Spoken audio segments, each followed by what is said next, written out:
These scenes before your eyes would have been incomprehensible 100 years ago. What has become daily normal life is no longer synchronized with the blood that flows through our veins.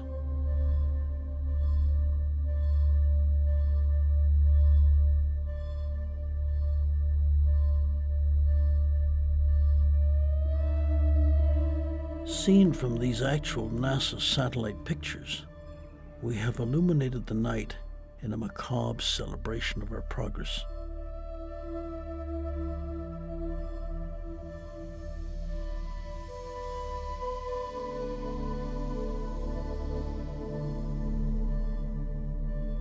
Toxins kill, whether quickly or slowly over a period of years, cloaked in the disguise of old age.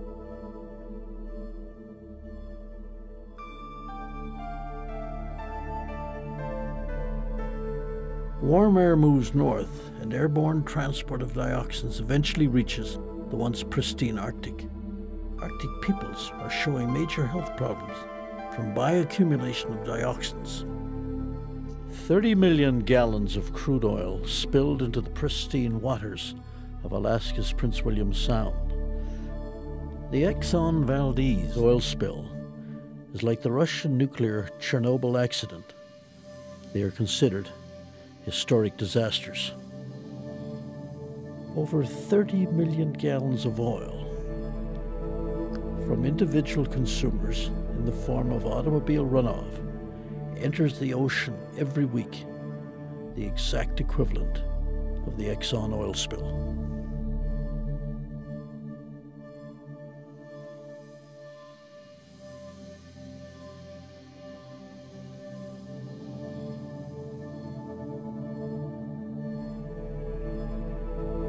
In our oceans, PCBs and over 200 other hazardous compounds are first consumed by microscopic organisms called zooplankton, and from there the poisons travel up the food chain to polar bears, seals, and whales, and then to people. 1,000th of 1,000,000th of a gram of dioxin can cause harm to the body, yet humans are now inadvertently consuming 300 to 600 times that amount every day. From the Arctic to Antarctica. Trees, the very living organisms that clean the air and produce the oxygen we breathe, are sliced off at the ground with the most careless abandon, as if there is a limitless supply. In North America alone, we have intact only 2% of our wilderness areas of a century ago. At one point, it had been said that a tree squirrel could jump from tree to tree, following the hardwood and coniferous forest belts from the east coast to the west coast. Global human populations have become a problem only because of our collective consumption at the expense of environmental sustainability, and the illusion of instant economic reward feeds this self-destruction. We are refusing to live in harmony with nature, and our bodies are the alarm clock. In the late 1940s, the incidence of cancer was 1 in 16. Today, it is 1 in 2 in industrialized nations. Cancer. Cancer cells are essentially parasitic and immortal. They do not develop special functions, merely developing their own blood vessel network to siphon nourishment away from the normal cells and then grow to such an abnormal state that they will kill their own host. In addition to this ugly killer, a plethora of other chronic diseases is dramatically rising. Shockingly, now the chance of each of us getting cancer or some other chronic disease at some point in our lives is almost assured, because of two key factors that are the underlying cause: deficiency and toxicity. This discovery was at the core of a young MD's research. His name was Dr. Max Gerson. As a boy in Germany in the late 1800s, Max loved to play in the forests and gardens of his grandmother, fascinated by what he observed.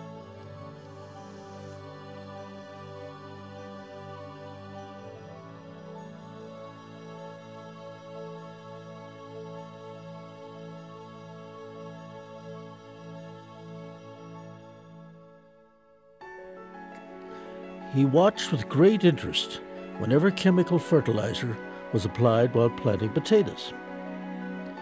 He noticed the earthworms' adverse reactions to these toxins, and they would crawl out and away.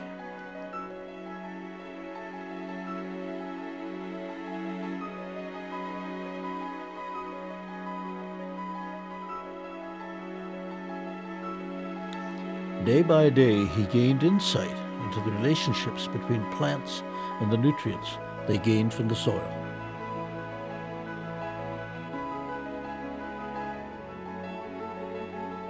Young Max concluded from these and many later observations that the soil and all that grows in it is not something distant from us, and that it must be regarded as our external metabolism which produces the nutrients for our internal metabolism. Therefore, the soil must be cared for properly and must not be depleted or poisoned. Otherwise, these changes will result in serious degenerative diseases in animals and humans.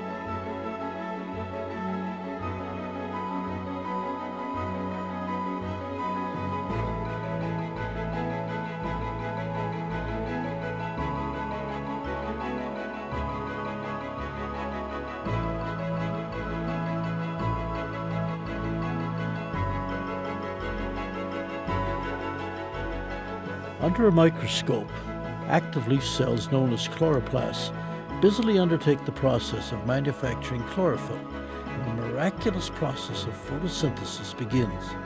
These live cells and enzymes in vegetation are the nucleus of what we need to ingest to heal a sick body or maintain a healthy one.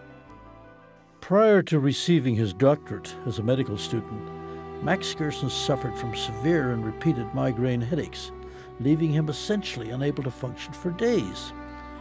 After 2 years of experimenting, Dr. Gerson was able to eliminate his migraines completely by eating only certain raw fruits and vegetables.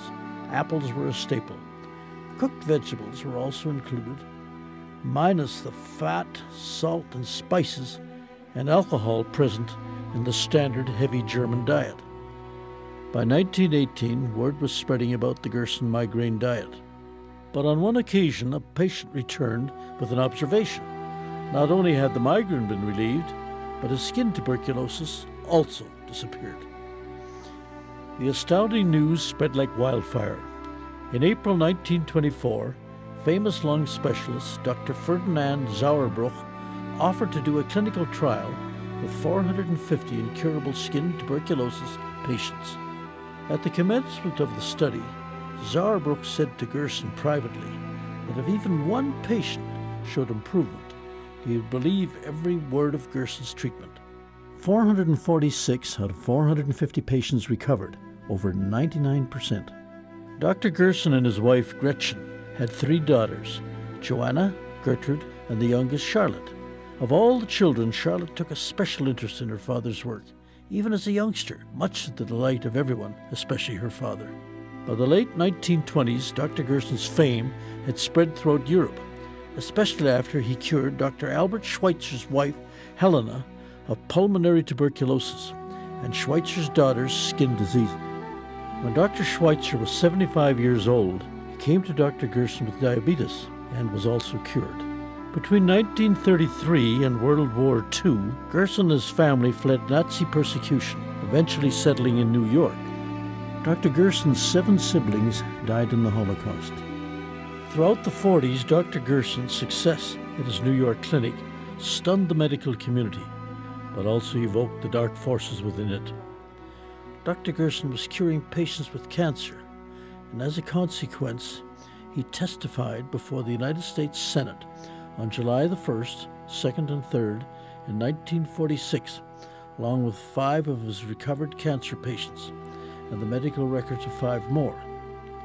So stunning was this testimony that on the evening of July the 3rd, 1946, renowned ABC News correspondent Raymond Graham Swing declared on his radio broadcast to the entire United States that for the first time in history, there had been discovered a cure for cancer.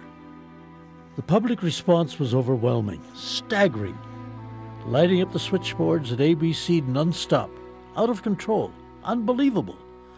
But what happened next was even more so.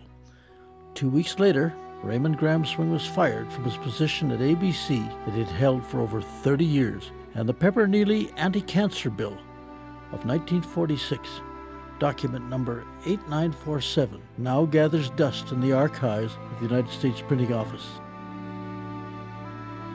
All during these years, Dr. Gerson's daughter Charlotte worked intensively with her father. Now married, she had a son, Howard, and a daughter, Peggy. Charlotte encouraged and aided her father to publish his first book in 1958, A Cancer Therapy, The Results of 50 Cases. Published in numerous foreign languages and selling in the hundreds of thousands, this book demonstrated to the world the seemingly miraculous examples of patients with every form of horrifying and advanced cancers given up to die by their medical doctors and surgeons. The patients came to Dr. Gerson with their biopsy reports, x-rays, and other medical records, and found cures under Dr. Gerson's care. Some of these patients, almost 50 years later, are still alive today. Of course, although the title is about 50 cases, these merely serve as representatives of thousands of complete recoveries, well beyond the 5-year survival mark. And the miracles of recoveries by the countless thousands across the world continue to this day. At the time of his death in 1959, Dr. Gerson was tracking over 1,500 patients.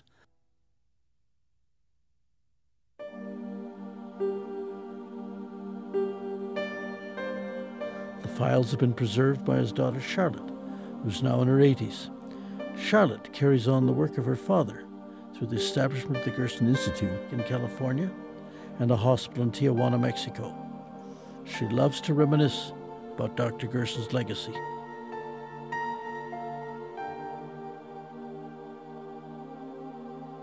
We have some letters here of Albert Schweitzer, and they had a very active correspondence, my father, Dr. Gerson, and Albert Schweitzer, and his family and were patients. And he also expressed, in this letter, he expressed his admiration of the specific cancer research that Dr. Gerson did. Of course, all the letters are in German, and I'm trying to translate some. As well as the remarkable results that he saw, not only with cancer patients, but with his wife, who had tuberculosis, and their daughter, who had a very undecipherable skin disease. One of the things Schweitzer did was he gave Dr. Gerson a gift of a carved crocodile. Actually, this is an elephant's tusk, and the natives in Africa made it, and this was a gift to Dr. Gerson by Albert Schweitzer. Many of the famous, whose lives were snuffed out prematurely by usually cancer, who contributed so much to society, undoubtedly would still be alive today, had they either known of the Gerson therapy or followed through with it. And we have seen so many patients who were returned to creativity and long lives after being told that they had 3 or 6 months to live.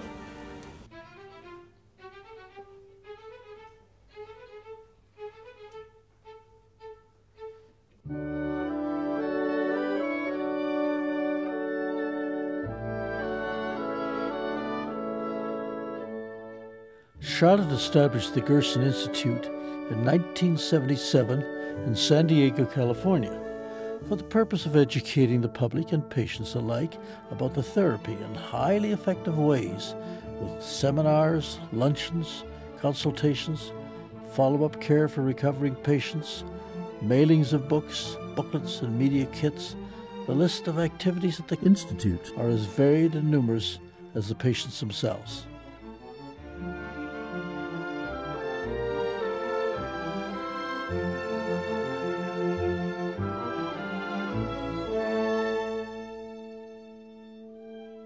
In addition to the Gerson Institute, the hospital in Tijuana, Mexico, was established over 27 years ago to treat patients for cancer and other chronic diseases. Laws in virtually all of the United States prohibit any other treatment for cancer other than radiation, chemotherapy, and surgery. Even though they are usually ineffective at best and completely ineffective at worst.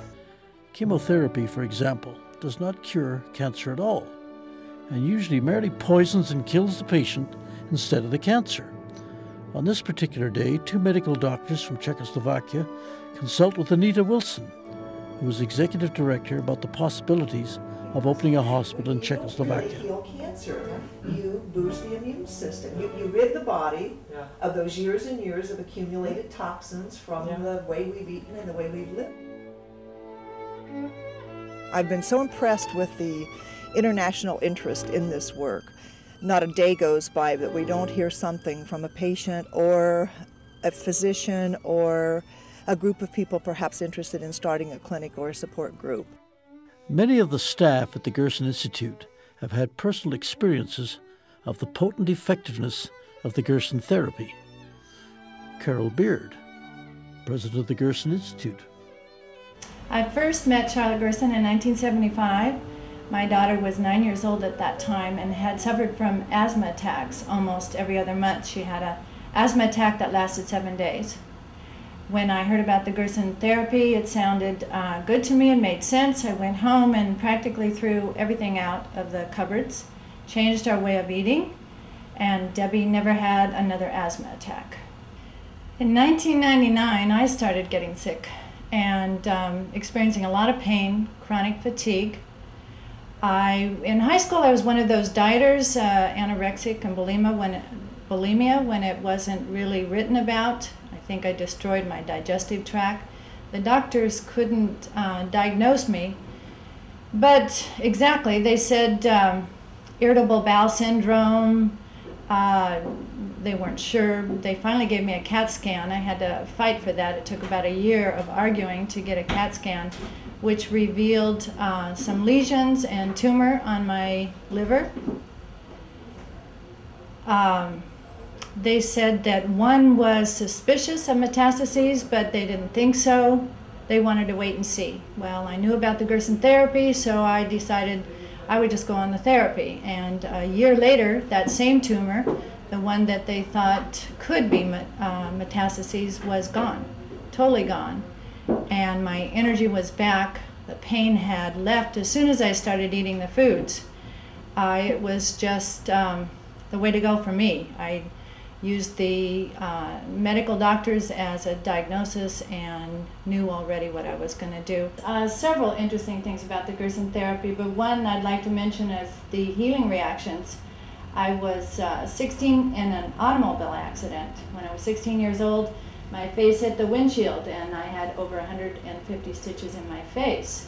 After being on the therapy for about a year, I noticed one day when I was rubbing my nose that I could feel the bone on the right side of my nose for the first time.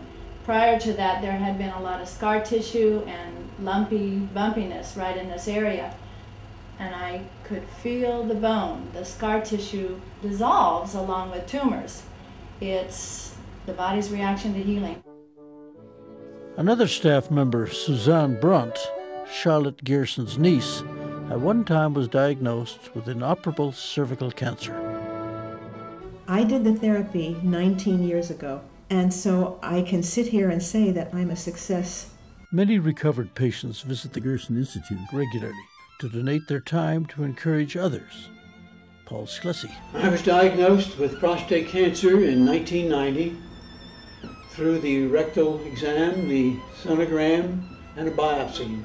It determined that I had 3 sections of cancer, malignant cancer, in the prostate, and therefore they wanted to take the prostate out the next day. I told them that, don't call me, I'll call you. I didn't want that removed. I then searched for cancer agencies, alternative cancer agencies, and they found Gerson. And I talked with Gerson Institute, and went to the hospital in Mexico and talked with the doctors and the patient. After 3 months, I found that I was losing weight very readily, lost 27 pounds, and after 18 months, my PSA showed 0.06, which to me was the end of the treatment. I was cured. The doctors thought I was great. He said I had a better PSA than he did. I'm not an easy one to get along with because I'm a maverick. You can tell me something, but I don't believe you. Until, doubting Thomas. I put my hand in. Okay, now I believe it. The Gerson Institute gave me my life back.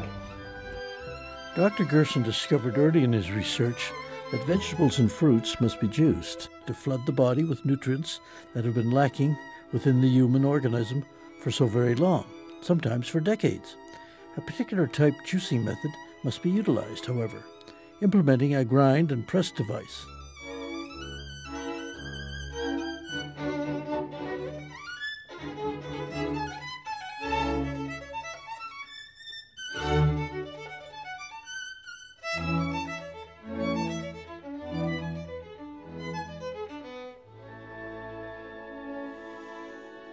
When the vegetable is inserted, it is pulverized to the point that the fibrous cells in the vegetable are ripped open, leaving a mush that falls onto a cloth, ready to be pressed. Once the pressure of approximately 1 ton is applied, all the vegetable's available nutrients and living enzymes flow out, giving a potent concoction of nutrients. When juice is drunk, it can enter the bloodstream almost as fast as alcohol. This juicer was originally designed in the 1930s by a scientific researcher named Dr. Norman Walker. Dr. Walker maintained that when we provide live organic nutrients to our bodies on a consistent basis, the result would be not only vibrant health, but ideal longevity of approximately 120 years of age. Dr. Walker died on June 6, 1985, at the age of 117. The effectiveness of the juicing is obvious. An enormous amount of nutrition can be captured in a glass of juice in minutes, and within a few more minutes be flowing within the veins of the patient. If this same amount was eaten, it would take hours of digestion, and much of the nutrients and enzymes within the food would be burned up in the digestion effort. Dr. Gerson required his patients to drink 1 8-ounce glass of juice 13 times a day. As you can see, an entire day's worth of juices is equivalent to an enormous amount of food, which weighs in at a little over 20 pounds a day. But they don't just drink juice. In addition, the patients also enjoy a cornucopia of delicious organic foods that exceed their wildest imaginations. Not only is the food colorful and tasty, but serves as a complement to the juices and is once again an organic medication straight from the table of Mother Nature. But just eating different is not enough. To heal a seriously ill patient, nutrition is only half of the equation. Resolving the accumulated toxicity in the body is the second half. Gotta die from something. As detrimental to health as a cigarette symbolizes, there is a Pandora's box of poisons and stresses on the body that are just as bad, if not worse than cigarette smoke found in day-to-day life. The lifestyles we now live have us dying while we are still alive and seem to be healthy. It is slow, relentless. Realizing this, Charlotte Gerson included a chapter about it in a book about the Gerson therapy that underlines, in layman's terms, the principles of the Gerson therapy.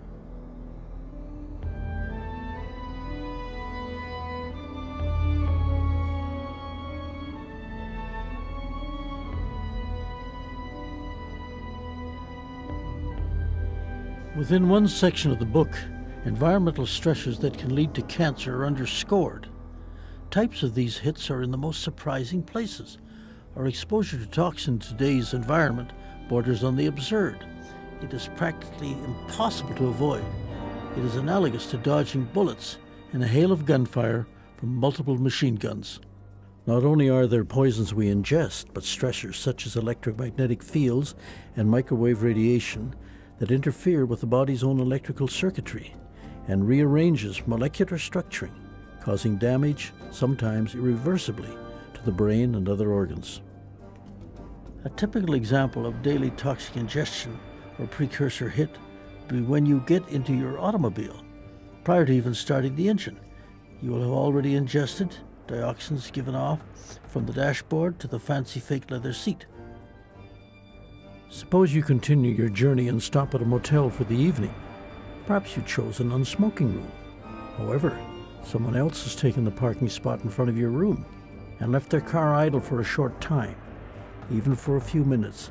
A nightmarish mix of airborne toxins in the car exhaust have slipped into your room from the space under the door.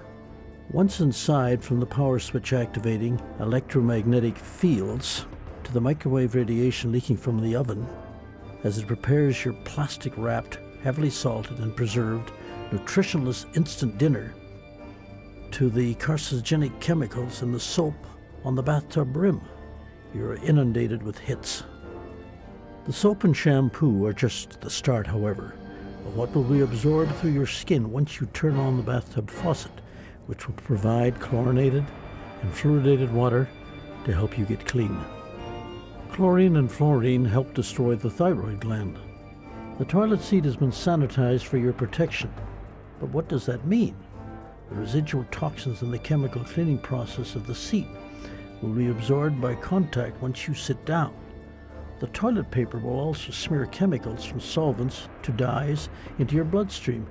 The towels use chemical detergent residues that will be activated once they hit the moisture of the skin. At the bathroom sink, you may actually drink the chlorinated water from a cheaply manufactured plastic cup that allows serious toxins from the plastic itself into the water. The freshly painted wall and its vapors are nothing compared to the plywood and the continuing emission of formaldehyde gases. Over to the lamp to get a cup of coffee to relax. It is coffee that has been sprayed with chemical poisons, grown inorganically. The artificial sugar and the artificial cream adds a nice touch to the mix. The good news is that you're not going to use a cell phone to receive or place a call. If it was a cell phone, repeated, lengthy uses have shown to interfere with and challenge the neurotransmitters of the brain. The amount of radiation from the TV will be small, but when the TV set is discarded or incinerated, it will come back to you via the air, water, or food. This room contains a brand new carpet. The outgassing of chemicals for the next 6 months is extremely hazardous to body tissue if inhaled. As we finally turn off the light to sleep, the electromagnetic field from the clock next to your head will almost imperceptibly influence the slumber and dreams one hopes to have. Even the film to make this movie uses extremely poisonous chemicals in its manufacture and processing. As ridiculous as this scenario may sound, it is one more hit for your body to fight. The good news is that most of these toxins can be removed with strict adherence to the Gerson therapy. But how is this fully accomplished?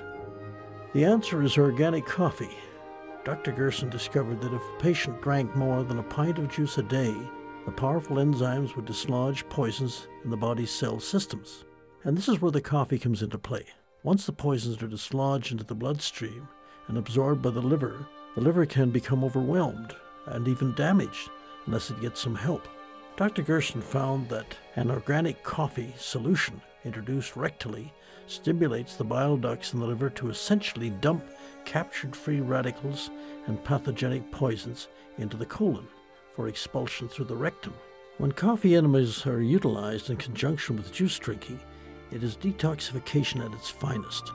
The immune system will now have the upper hand in destroying cancer or other degenerative conditions.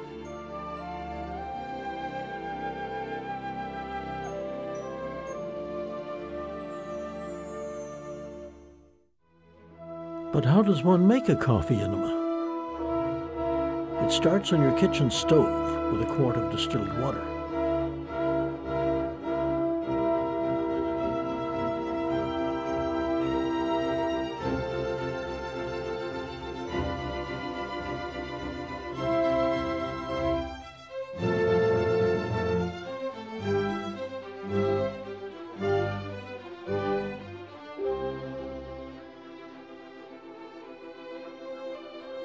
Three tablespoons of drip ground coffee are dropped in.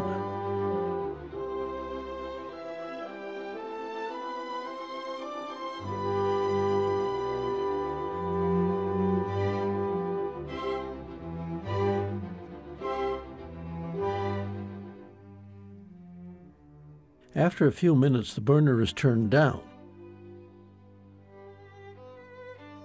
and coffee is left to simmer for 15 minutes.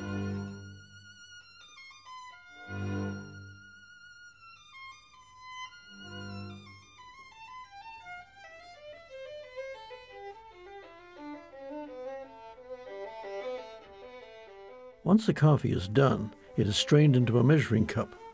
Additional water may be added to make up for water lost in steam in making the coffee.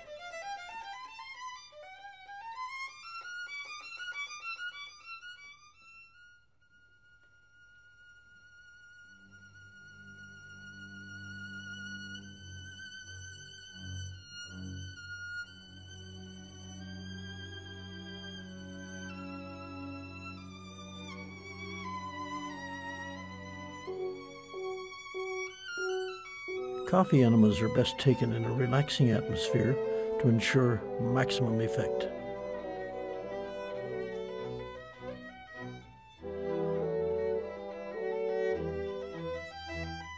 Once the coffee cools to body temperature, it is poured into the enema bucket.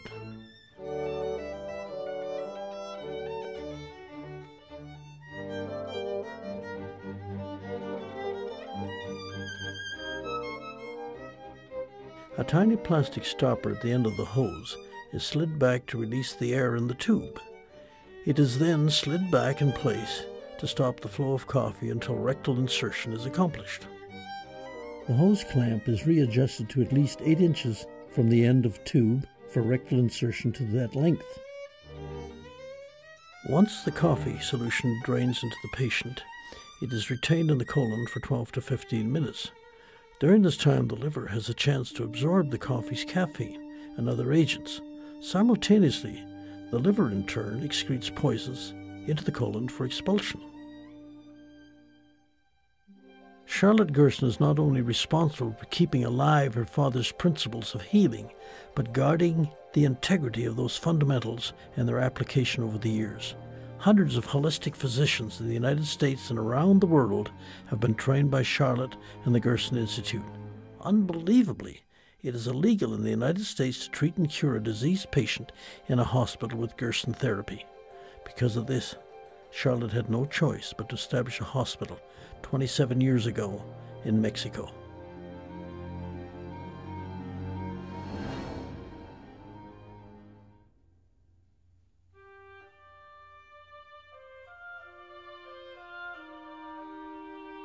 Because Charlotte resides in Southern California, it is easy for her to drive regularly to advise and encourage the endless numbers of patients that arrive at the hospital in Tijuana, Mexico. Under the care of a staff of physicians and nutritionists, most patients who come in with inoperable cancers and with no hope of recovery leave within 1 to 4 weeks to continue the treatment at home. And usually on leaving the hospital, they are well on their way to recovery. Many patients experience the disappearance of their tumors while at the hospital, and the patients pour in from around the world. In the making of this film, one cameraman accompanied Charlotte on a random day without any patient at the hospital aware of what was going on. The hope was that at least one of the patients would not be shy and would agree to appear on camera. Charlotte and the cameraman were not disappointed.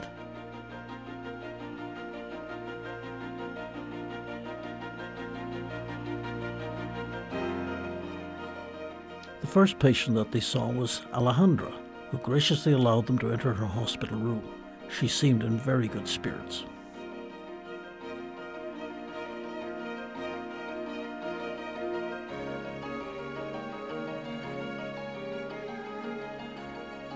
And we have a biopsy from March of last year, and it shows grade 3 or 4 cancer in situ.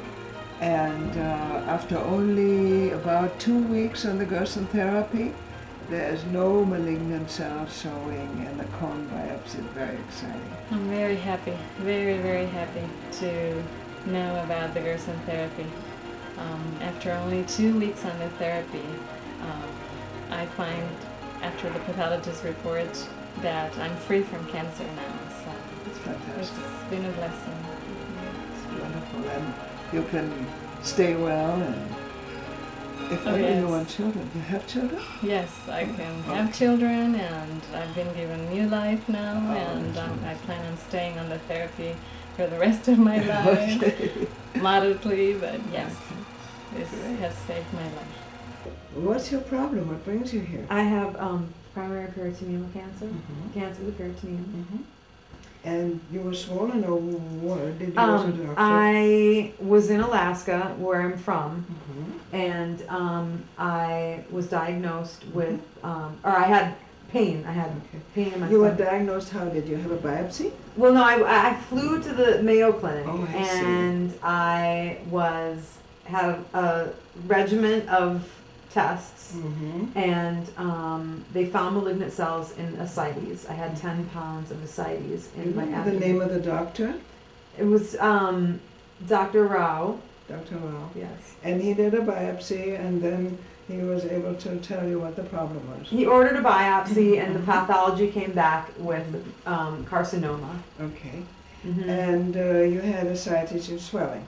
I had 10 pounds of malignant 10 pounds. ascites in Wow. my abdomen. And they told you it wouldn't go away very easily. They said that the ascites would not go away unless it was tapped, that the chemotherapy could also dry it up. I see. And Okay, that now- was several doctors that told me that. but you didn't have chemo.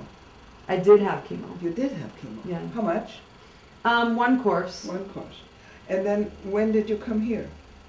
After I was finished with my chemo and it Okay. didn't work, and they It wanted didn't me to work. have surgery and more chemo and more surgery and more chemo. Then you came here. And how long did it take for it to come down? I lost 8 centimeters off my stomach in the first day that I was here. The first day? Wow. And then it's been about 2 centimeters a day since Ever then. since. There were other patients improving dramatically that day. Not all wanted to have a movie camera pointed at them, but nonetheless they conveyed their deepest joy in how they were steadily improving. To Charlotte, this day was a typical and normal one. To the cameraman, it was like being witness to a miracle. Whatever you call it, it is working. The cases of full recoveries become a dizzying mix of joyous celebration and curiosity. But despite the success and statistics, each and every person who is forced to stare cancer in the eye wants reassurance. Reassurance that what they have can very possibly be defeated.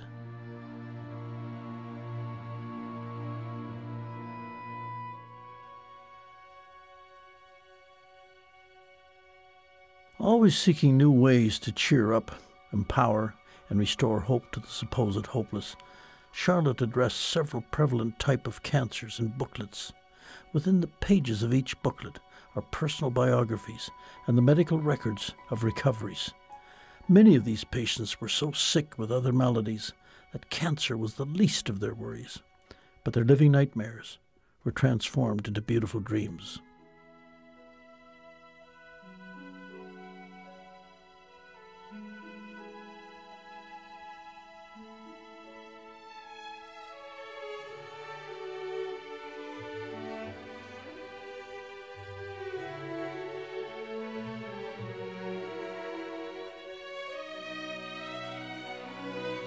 Many former patients stay in touch with Charlotte Gerson and form lifelong friendships. One of these people is Debbie Wagner. Debbie was diagnosed with ovarian cancer 9 years ago, stage 3B. My dad had told me about the Gerson therapy, and I did research. I was planning to do chemo, and my dad had told me about this, and during the research I found out that the best way to cure yourself is to do it the healthy way, not put more poisons into your body that would kill you. And that's what chemo did, is it kills your body, the good cells and the bad cells. Where the Gerson therapy, it rebuilds all your good cells so that it will be able to digest all the bad cells and get rid of them. I did the therapy, and it's 9 years and I'm cured. I have not had any reoccurrence of cancer. I was given the diagnosis from my doctors, and when they told me that I had the ovarian cancer, they had told me I had 6 to 9 months to live. And you know, when I didn't want to go against the doctor. When you have panic attacks, you believe in your doctor. But I believed in the Gerson therapy more, and I went for it, and when I go down to UCLA, and that's who did all my blood work and my MRIs to check to see if everything was okay, I'd go into my doctor and he'd just look at me and he'd say, I just can't believe you're one of my cancer patients. I don't have cancer patients that come in with all the umph and enthusiasm that you have and the energy you have. And that just really made me feel good every time I went in there. And seeing the patients that were in there, I did not look like a normal cancer patient. And to me, I have Charlotte and the Gerson therapy to thank for that, because if I would have done the chemo the way I was supposed to, I truly, truly in my heart just don't think I'd be here. When I was diagnosed with cancer, I knew of 3 other ladies that had the same cancer I had, and they also were given the 6 to 9 months, and the longest one of them made it was 9 months, and they all 3 did the chemo. And I'm the only one here 9 years later, and I turned down chemo. I'm Shantice, I'm Debbie's daughter. I was 12 years old when my mom was diagnosed with cancer. One of the girls that I grew up with, we took our summer and made my mom's juices every day, and helped my mom when she was doing the coffee enemas. You know, we'd go in there and play cards with her to try to get her mind off of it, and she would do her coffee enemas at night and she wouldn't be able to sleep. So she would wake me up at like 2 in the morning and say, let's go to Walmart. I'm Steve, Deb's husband. When I first came into Deb's life, it was several years ago, and when we first met, I was so touched.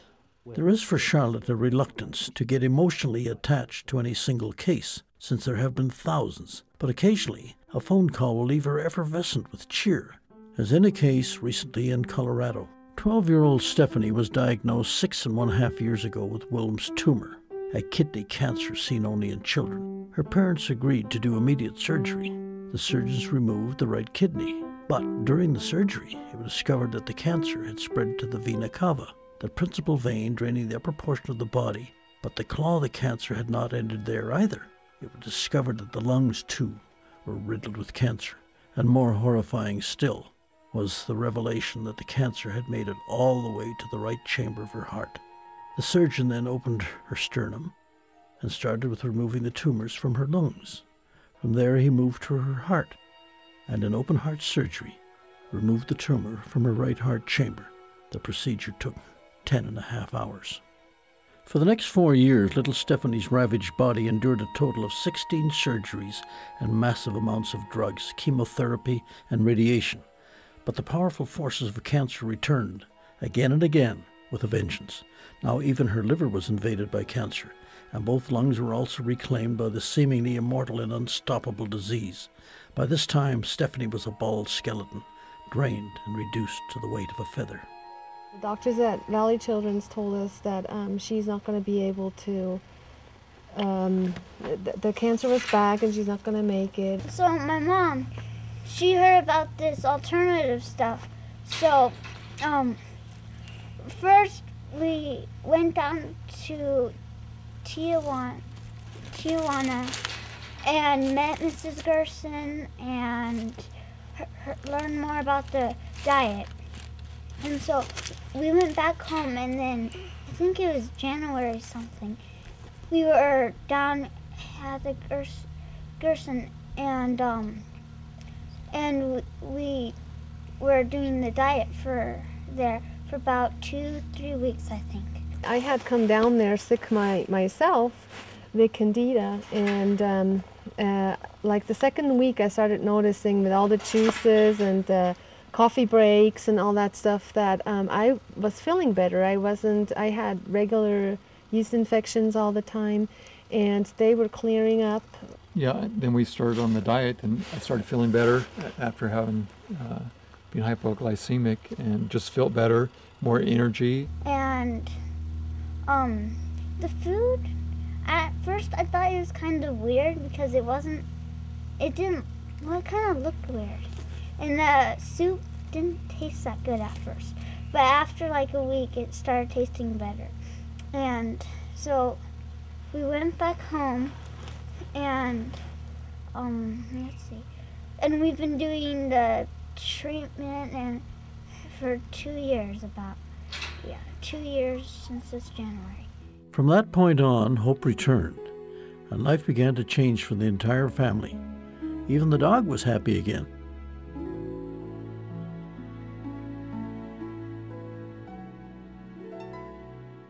For now, this is obviously not a report of a totally cured patient.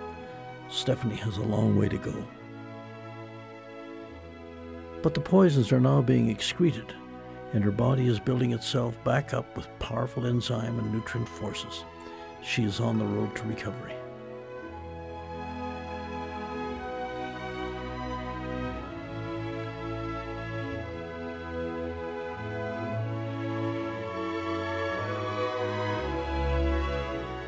But where Stephanie's Orthodox medical doctors had only given her 6 months to live 2 years ago, she has now astounded them and, of course, confounded them.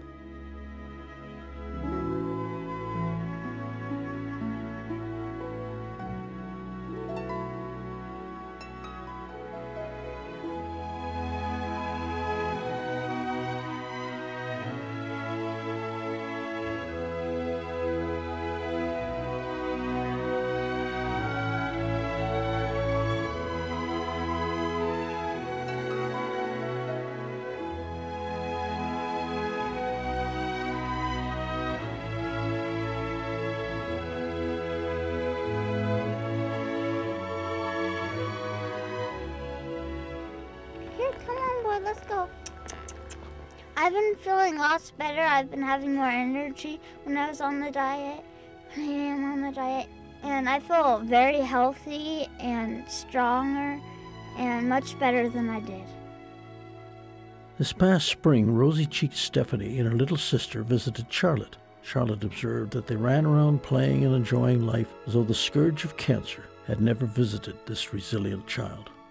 For many patients like Stephanie that are under Gerson therapy care, an in-depth series of laboratory tests are taken to adjust the therapy precisely to the needs of the patient. There are also non-toxic, non-pharmaceutical supplements called biologicals that are utilized in a greater or lesser measure depending upon the patient's condition. One of the most important of these is a natural potassium mix of potassium gluconate, acetate, phosphate in equal amounts that Dr. Gerson put together after doing nearly 300 experiments. It is extremely beneficial to restoring the potassium in the body's cell systems that was lost due to most people's unrelenting use of inorganic sodium, such as found in table salt and hidden within everything from processed foods to toothpaste. Table salt is a poison, and even though iodine is needed by the body, adding it to table salt destroys most of that value. The use of inorganic sodium causes displacement of potassium found naturally in human cells, leaving them vulnerable to attack by diseases.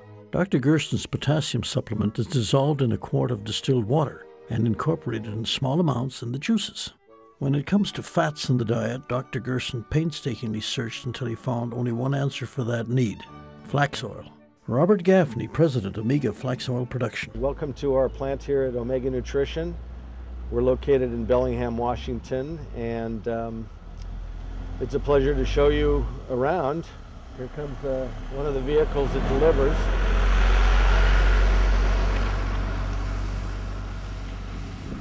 Our plant facility is a brand new, rebuilt from basically from the ashes of a fire that we had in 1996. So this is the newest, most sophisticated oil facility in North America. And basically it's what it would be is a microprocessing facility. Flax seeds are cold pressed at a temperature of less than 90 degrees Fahrenheit. The pressed and ground flax seeds, essentially the leftovers, are used for fertilizer and animal food.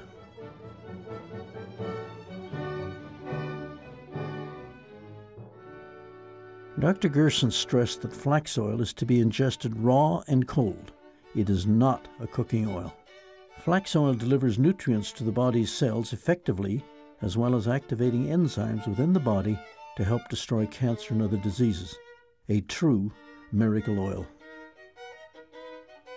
The Gerson Clinic, with all of the good work that Max Gerson did in the past, really understood the value of flax oil. It wasn't anything that actually they educated us more than we could even educate them on the value and the benefits of how flax oil really helped their modalities.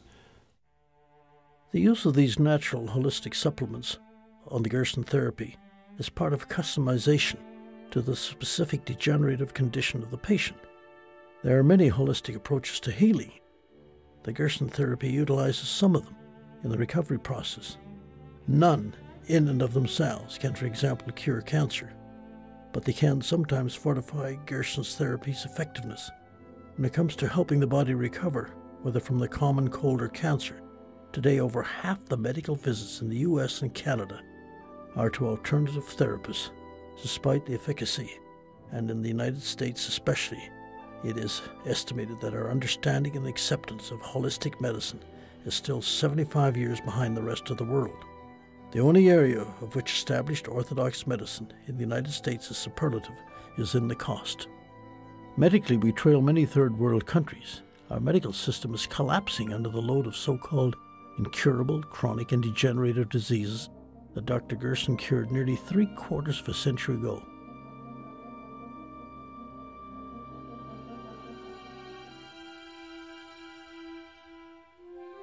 The foundation of the Gerson therapy is fresh, organically grown vegetables for juices, salads, and delectable entrees in conjunction with organic coffee for detoxification.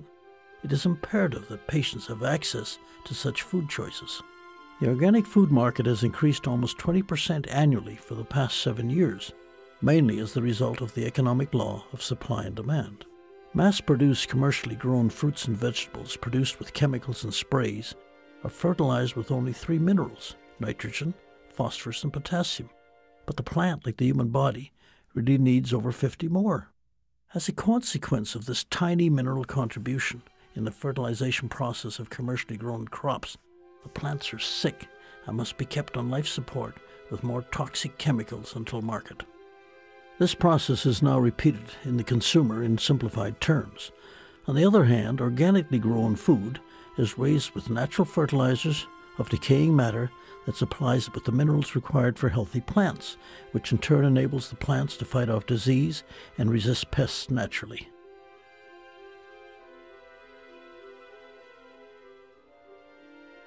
In a beautiful reflection of this process, in simplified terms, the consumer now will reap the benefits of the same natural protection by eating these plants.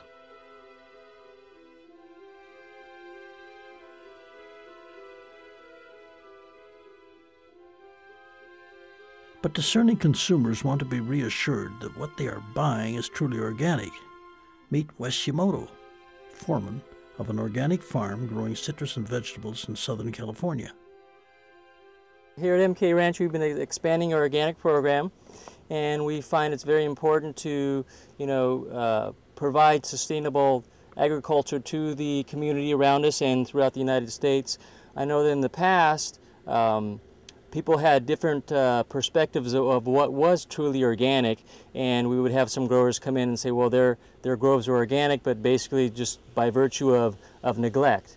And last year, the government set forth an NOP program, which stands for the National Organic Program, which set aside rules and regulations for everybody to abide by if they wanted to become organic.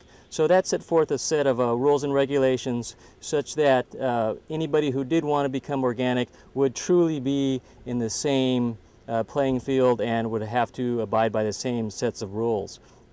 We have found that the attributes of truly doing certified organic is beneficial not only for the people but also for the ground and etc. So that's something that we truly look forward to expand upon and to provide for the local community and also for the people throughout the United States and worldwide. By popular demand, undoubtedly based largely on the discovery of the incomparably better flavor of fresh organic produce, organic farmers frequently stock popular local farm stands with delicious samples of their produce for their neighbors' benefit before shipping their product to an ever-increasing world market.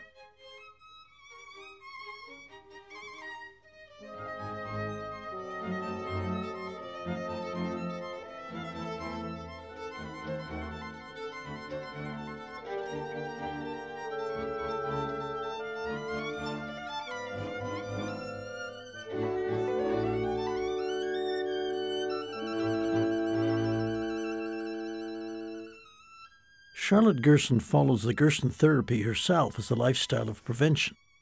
She is known, as millions of others have discovered, that the principles of the Gerson therapy raise the bar for getting the most out of life. The physical senses are at their greatest acuity, and the haze of mental deterioration disappears. One is resoundingly well. Now in her 80s, Charlotte's skin has the quality and texture of someone much younger. She doesn't need reading glasses, has an alert mind, has no osteoporosis, never gets sick, and sustains stamina, initiative, and energy that is comparable to someone in their youth.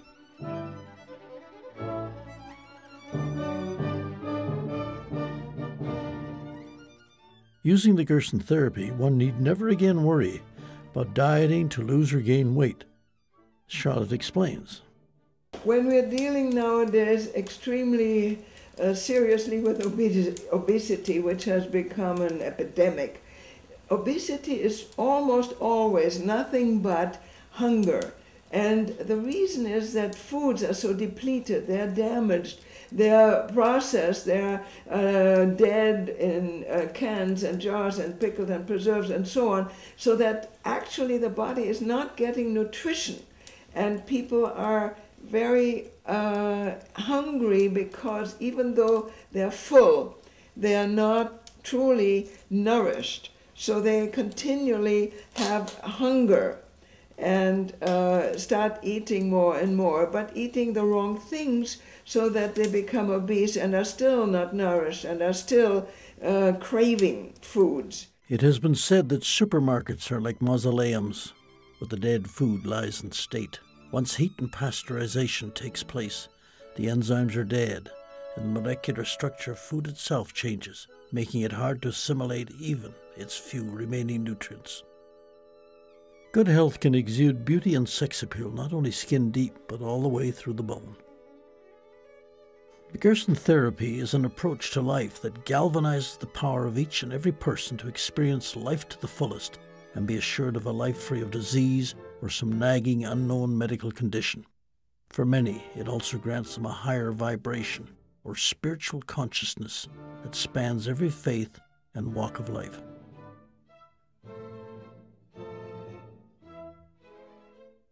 Day-to-day life experiences are fraught with perplexities that can be addressed in a negative or positive way. Life-changing success or failure results from our reactions to a flow of stimuli. The principles of the Gerson therapy clear the mind to inspire positive responses to stimuli.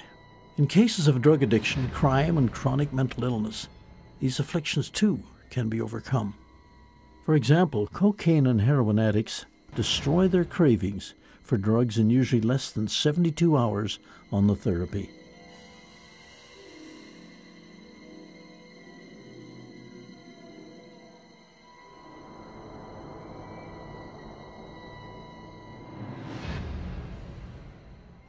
The human brain is capable of storing information and recalling it at any second.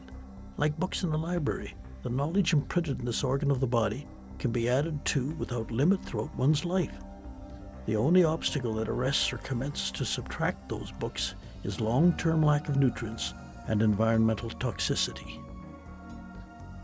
Dr. Gerson observed that when nutrients are plentiful and the body is detoxified, the brain is restored to normal function. When the brain detoxifies, calm and clarity return, mental and emotional fog lift.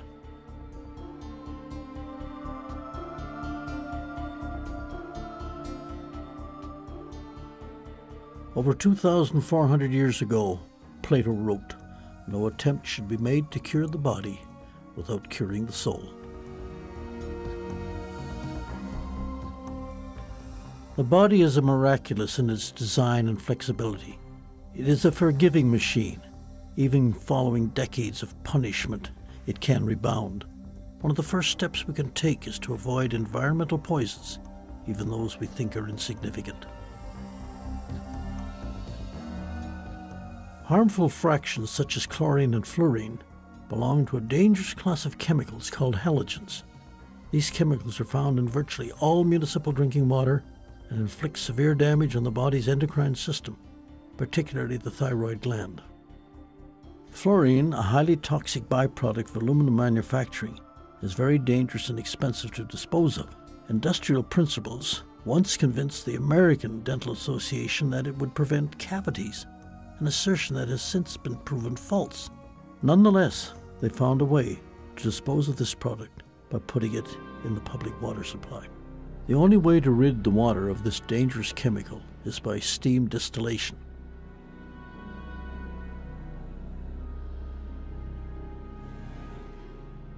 But there are other semi-hidden dangers in ingestion of daily poisons that can be avoided. Charlotte cites one example in particular. Well, the dental amalgam is now coming more and more into the fore, even while dentists used to dispute it. It's interesting to note that the American Dental Association claims it's perfectly harmless in your mouth. However, if there is any of the amalgam left over from what goes into your tooth, if it's just left in the office, they're required to dispose of it as toxic waste. But in your mouth it's safe. Of course it isn't. And it's been clearly demonstrated that a lot of children have seizures and all kinds of mental disturbances from the dental amalgam, and so do adults.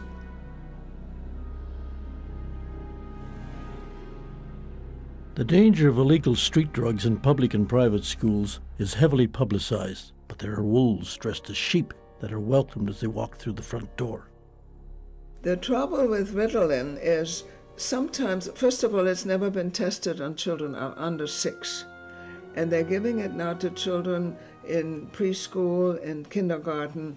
If the nurse or if the teacher feels that the kids are restless or are causing a problem, then they report them, and the nurse reports them to the doctor, and without any further thought, they put them on Ritalin. It does cause permanent brain damage even when they quit taking the Ritalin, and the American services like the Army, Navy, and Air Force will not accept any person into the service who's ever been on Ritalin because they are uncontrollable. They're mentally disturbed.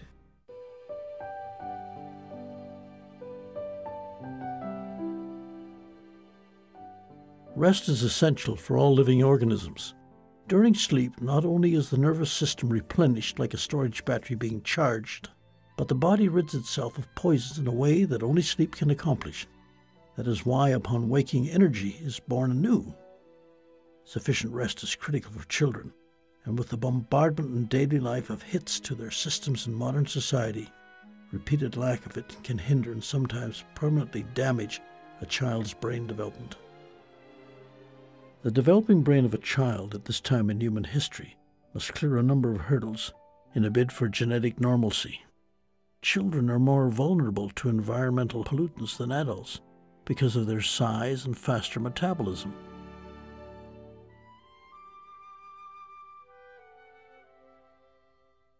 One of the more publicized vulnerabilities is exposure to lead, especially lead from older homes where leaded paint was used prior to the 1970s. Remodeling and sanding of older homes produces a ticking time bomb if the dust is breathed in.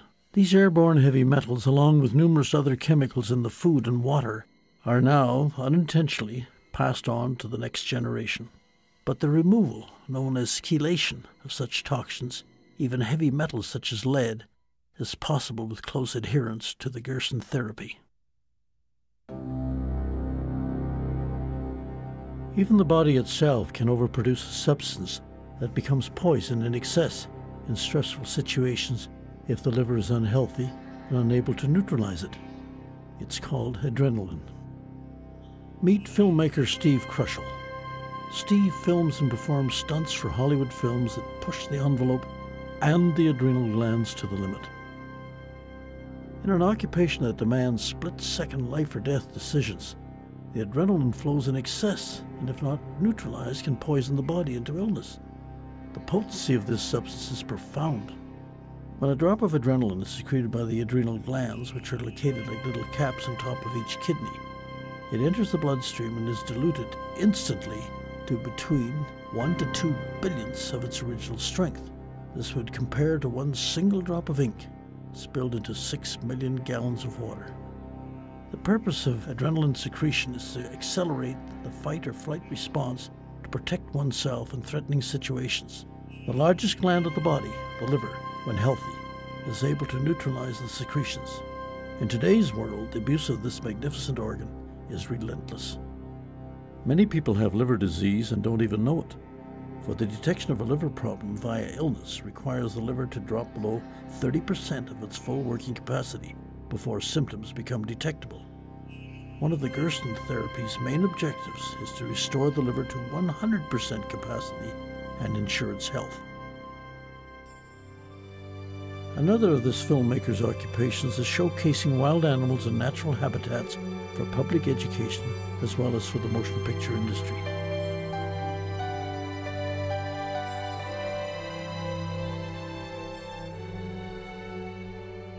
Working with wildlife all my life, I've learned about nutrition. Like this lynx here. If he wasn't fed correctly, he wouldn't be tame and happy and come to me when I call him. We live up in the North Country here, and lynx are found in the wild, and I use them for education. And they're very beautiful animals, but if they're not fed right, they don't have beautiful fur, they're not friendly, and they certainly won't come back to me when I call them. There you go. The Gerson therapy has changed my life.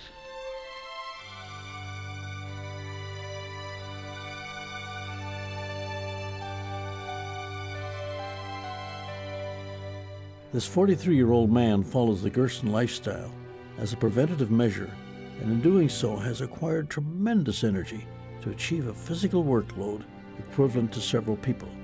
Like many others who do not have degenerative disease, Steve is immune to even the slightest viral annoyances, such as the common cold or other discomforts such as headaches or other minor health hindrances. Because many of the animals are carnivores at the Wildlife Center, the health and reproductive ability must be maintained at highest levels. Several years ago, scientist researcher Dr. Francis Pottinger ran humane experiments with regular house cats that lasted several years. He divided his cats into various groups and fed each group differently. Some he gave certain cooked meats, some he gave raw meats. Those that received just cooked meats over a few generations not only declined in physical robustness, but were plagued with illness and had temperament problems.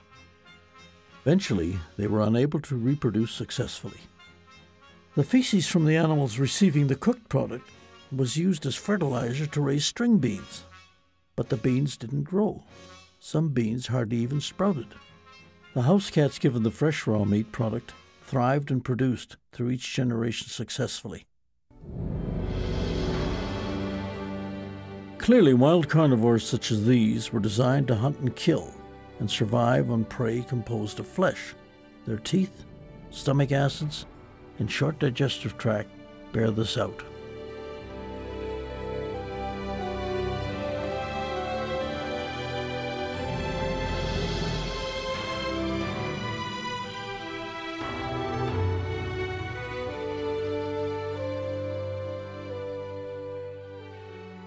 Conversely, the tooth structure of a human being is quite different than that of this wild wolf's teeth. But the dissimilarities between wild meat eaters and humans do not end there. The human digestive tract is far longer and more complex, which is consistent with all herbivorous creatures. Additionally, the stomach acid and intestinal enzymes of humans are unable to properly break down or digest flesh containing animal proteins. Carnivores have very short, simple intestines to excrete the masticated and digested meat quickly, often within 2 hours, which precludes the chance for the meat to have time to putrefy and poison their systems. In a human being, it takes generally 48 hours for meat to pass through. Invariably, some of it doesn't pass through at all, but instead gets snagged inside tiny pockets in the colon, putrefying not for hours, but days, months, and even years. The toll meat eating takes on all the essential human organs, particularly the pancreas gland, which is also involved in the digestive process, is enormous. The pancreas was never designed to break down animal protein or meat. Instead, the pancreas produces digestive juices to split the molecules of the correct kind of protein food found only in vegetation. In the digestion of vegetation, the pancreas then can serve its second purpose, producing pancreatic enzymes to fight disease. When meat must be digested, the pancreas is diverted from its important protective purpose. If we only eliminated animal products from our diet, the odds of getting cancer, diabetes, or heart disease, and the Pandora's box of woes that go along with all this would almost vanish. But the standard American diet, referred to as SAD for short, has totally flipped that scientifically verifiable statistic upside down. Looking under a microscope, it is easy to see red blood cells floating around free. But after a fatty meal of any kind, the red blood cells stick together like rolls of pennies. Now these billions of tiny cells are unable to fold over to deliver a full measure of vital oxygen to capillaries all over the body, including the brain. Surprisingly, some foods, like legumes, soybeans, and soy products, are either deficient in nutrients or cause health deterioration by blocking absorption of nutrients. Currently, there is popular discussion about one subject that is of particular interest to women. Osteoporosis in the U.S. is very widespread, painful, long-term, hunched over, broken bones and disability and all that. It's caused by milk drinking. And the doctors give it for supposedly curing osteoporosis because supposedly milk has calcium. Not only that, it's also caused by meat eating. Because meat in the body, in the digestive process, causes acidity, phosphoric acid. And in this kind of acidity, the body isn't able to function. The body has to maintain homeostasis. It has to maintain a very exact level of alkalinity versus acidity. But with meat eating and milk drinking, the acid level goes much too high, and the body has to balance it out. What does it use to balance it out? Calcium. Where is it going to take calcium? It is not absorbable from milk, because in the milk with pasteurization and all, the enzymes are missing, and the body can't use it. So on the contrary, that adds to the problem. Instead, the body needs to use the calcium and draws it from the bones. The Gerson juices, particularly the carrot juice, in combination with the green juices, the carrot juice is very rich in calcium, with the enzymes of the greens and green juices, produces the ability of the body to restore calcium to the bones. We relieve osteoporosis, no problem. When orthodox medicine, even with the so-called HRT and what all of these things they use, at best they stop the loss of bone. They don't restore. We restore. I had, canceled my health insurance when I was 34 years old. And the reason was not that I was very healthy only, but the reason was that I'm not interested in the kind of hospital or medical treatment that might be covered by insurance, because it's toxic, it's drugs, it's chemicals, and I had, more of an idea that they might kill you rather than help me if I had to go into a hospital. And over the years, I've saved an average of $2,000 a year for 45 years. That's roughly $90,000. But that's not the only benefit. When you eat organic, as I did, and vegetarian, I was never ill. It's much cheaper to live this way and to live healthy, and we're not even mentioning feeling good. I feel good, I have energy, I'm able to work, I'm able to travel and lecture and do all kinds of things, even now that I'm almost 82 years old. I'm always telling people, women particularly, wouldn't it be wonderful if you never had to worry about finding a lump in your breast? But if you eat healthy, that's what happens. As I mentioned, I'm 82. Up until this time, I've never ever had a mammogram, because I feel very strongly that living in this manner, you don't risk cancer. Without Charlotte's dogged determination and iron will her entire life, Dr. Gerson's battle to share with the world this unprecedented medical marvel would have failed.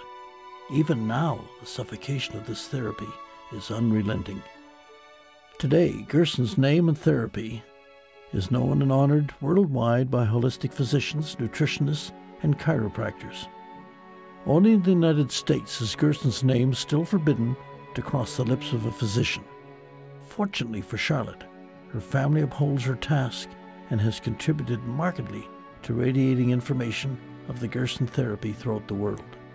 The Gerson therapy is unequivocally the holy grail to curing cancer and maladies that now afflict most of mankind. Charlotte's son Howard is helping educate people around the world about the Gerson therapy through a tax-exempt organization as well as radio and TV appearances. He also authors feature stories for the bi-monthly Gerson Healing newsletter.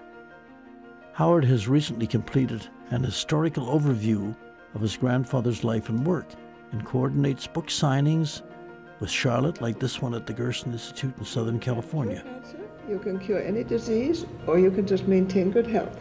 Thank you very much. My pleasure. Nice meeting you. Thank you. Okay.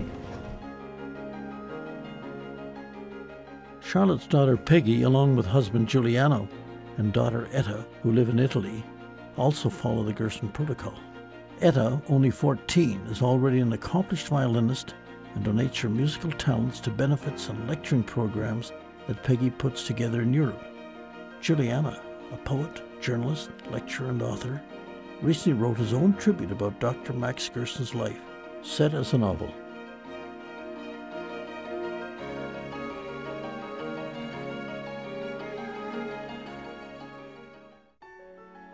This film would not be complete without a representative recovery of the most deadly cancer of all.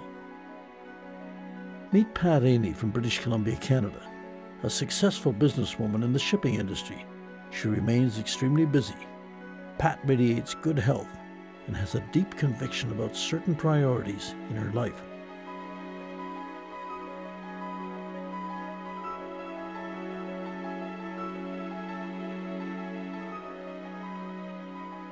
Pat took over her husband's shipping business after he passed away of lung cancer some years ago. Ironically, he developed cancer after Pat had recovered on the Gerson therapy. But unlike Pat, he refused any kind of treatment from anyone. In 1986, I was diagnosed with pancreas cancer, which had spread to my liver, gallbladder, and spleen.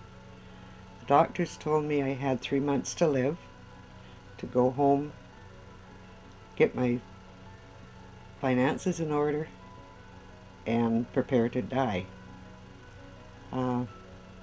My husband just wouldn't accept it. I was only 46 at the time, far too young, so we kicked around thinking, oh well, it was such a blow that you just don't really start thinking for at least a month. And at the time, I was throwing up mouthfuls of blood. I was on the therapy for 10 days. The bleeding had stopped, the pain had stopped. Came home, did therapy for 2 years. After 3 months, my doctors here wondered why I was still living. They asked me if I would have a CAT scan, which I did. The masses of the cancer had gone. They said, I don't know what you're doing. We don't want to know what you're doing. Just keep doing it. The doctors at that time said I would never live to see my second grandchild, which he is now 19 years old. So we proved them wrong. I have I have 4 grandkids now and a granddaughter, and last night they took me out. It was my 65th birthday party, and it was nice to have them all together as a family after. I hope they appreciate me. At the time I was fighting with pancreas cancer, we got a call from Michael Landon. You may remember him. He was from Little House on the Prairie. He had pancreatic cancer. They gave him 3 months to live, the same as they did me. He wouldn't go down to Mexico, but he started the Gerson therapy at home with his family. He went on to the Tonight Show, And he looked wonderful. He said he felt wonderful. And the doctors, after seeing, I guess, him on the Tonight Show, tried to talk him out of doing the Gerson. But so he went with the doctors and did some procedure that they thought would work, and he wouldn't lose his beautiful long hair. He phoned us after he did this treatment and said he knew that was the end, that he should have stayed with the Gerson. And there is no doubt in my mind that he would be alive today if he had stayed with the Gerson. Pat is of Hungarian ancestry and read with great interest and delight about a new Gerson hospital in Budapest, Hungary. This hospital is not your ordinary hospital. It is a medieval castle and is devoted to treating cancer or diseased patients with the Gerson therapy exclusively. Finally, after 75 years and tens of thousands of healed people, the world at last is embracing this answer to cancer. Other hospitals are opening in Asia and Eastern Europe. The book of mankind's journey in history is a ride through profound darkness, despair, suffering, and indescribable sadness. But the story does not end there. And in recorded human history, there's also triumph and hope over seemingly insurmountable societal, individual, and environmental ills.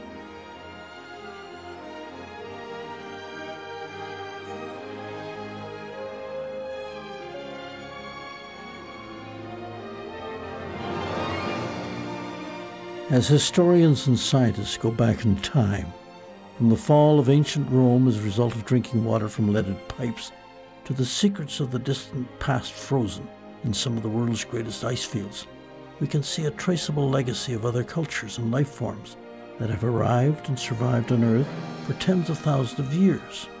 Only now, and for some, perhaps hauntingly, the melting ice sheets reveal through fossilized remains that nothing is permanent, that life is fragile and beautiful.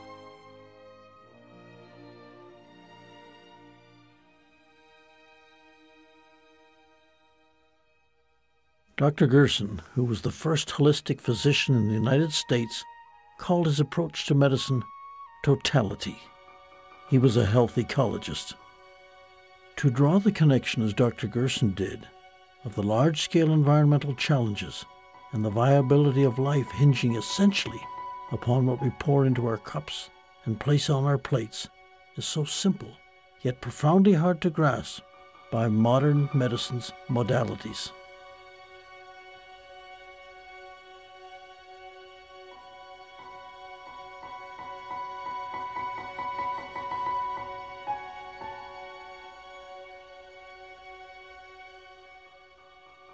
Quite simply, the time has passed in which we cannot take for granted the substances that we swallow. The purity and soundness of food has taken on a whole new meaning, and with every meal, we're either digging our own graves with the silverware or ensuring a healthy, productive life for not only us, but our progeny. The future of our children today is a mystery, and the future of their children is even more so. Will they see the natural world and the wild creatures therein only as historical snapshots?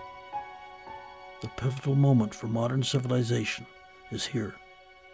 Like the proverbial canary in the coal mine, all wild creatures bear testament to the health of our external metabolism, our natural world, the environment.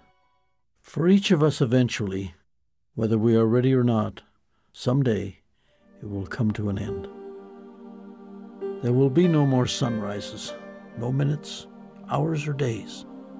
All the things you collected, whether treasured or forgotten, will pass to someone else.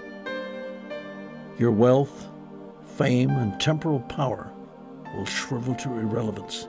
It will not matter what you owned or owed. Your grudges, resentments, frustrations, and jealousies will finally disappear. So too your hopes, ambitions, plans, and to-do lists will expire. The wins and losses that once seemed so important will fade away. It won't matter where you came from or on what side of the tracks you lived at the end. Even your gender and skin color will be irrelevant. So what will matter? How will the value of your days be measured? What will matter is not what you bought, but what you built. Not what you got, but what you gave. What will matter is not what you learned, but what you taught. What will matter is every act of integrity, compassion, courage, or sacrifice that enriched, empowered, or encouraged others to emulate your example. What will matter is not your competence, but your character. What will matter is not how many people you knew, but how many will feel a lasting loss when you're gone. What will matter is not your memories, but the memories that live in those who loved you. What will matter is how long you will be remembered, by whom, and for what. A life lived significantly is not one of circumstance, as much as it was of unfailing dedication, of choice. A life that touched and cured a dying and suffering humanity then and now.